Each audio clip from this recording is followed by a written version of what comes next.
Welcome to episode 3. This has been awesome. Thanks for the likes on the previous video. Really pleased that I got 15, and here's to 20 likes on this video. This video is all about control, and in particular about Gnasher battles and being able to control them in a way that means that you can win them more, especially against players that like to rush and sort of have just one dimension to their game. And you'll see in this video how I use the distance between my opponent to great effect to help you control gunfights and be able to sort of make decisions on whether to engage them and do you have the better chance of winning, and how to increase your chances of winning a fight in a bad situation as well. So you'll see here at close range it's a lot more difficult to aim at the Dom that's decided to keep walking back and forward for no reason. At short range it's pretty hard to consistently have a shot on him, whereas at that mid range that I was at a second ago it's a lot easier. So what I'm now about to do is what I'm doing now is I'm matching his range. You see that? So he's staying within the same range as what I'm at.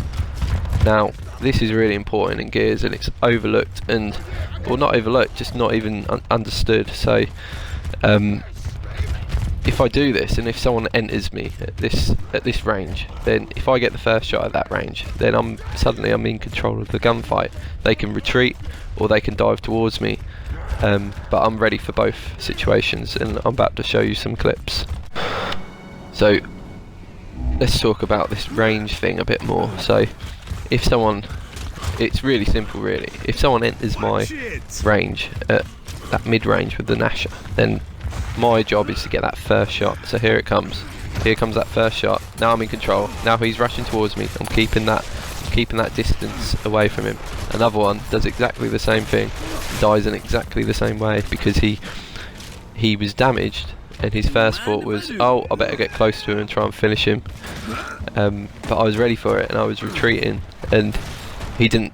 Both players didn't even get a shot at me. So I was able to control both of them fights just by walking backwards effectively and getting that first shot at that perfect range is the key to it.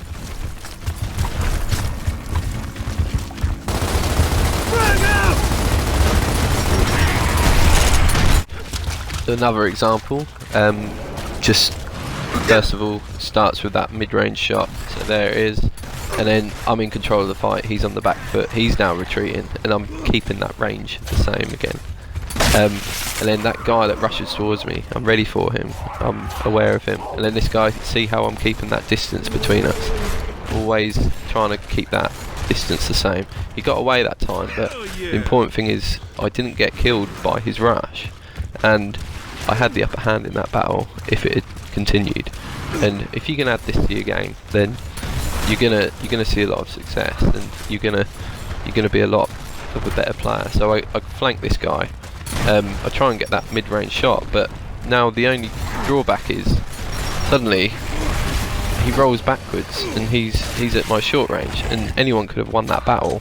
And you see the contrast in how I go from controlling the battle to effectively it's a coin toss as to who's going to win, and that's because of the distance between the players. So keep it in mind and keep your distance basically.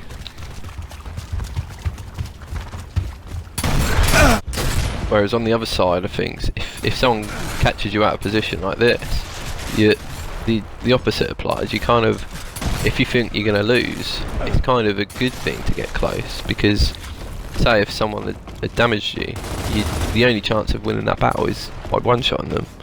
They could put one shot into you initially, but if you get close enough, then you can get that one shot and kill them and win the battle.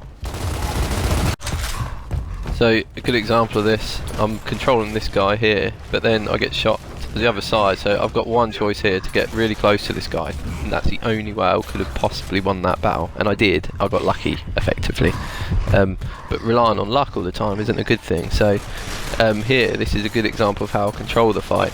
Now he tries to get close, I just walk backwards, then he's already damaged, and so that's the end of the fight. Easy as that. Well, I hope this episode has sort of opened your eyes a bit to sort of strategy with the Gnasher and how you can improve your game and just sort of make better use of situations and things like that. So I'm going to leave you a few clips with this strategy in action, and yeah, tell me what you think in the comments, and if you want episode 4 then leave a like.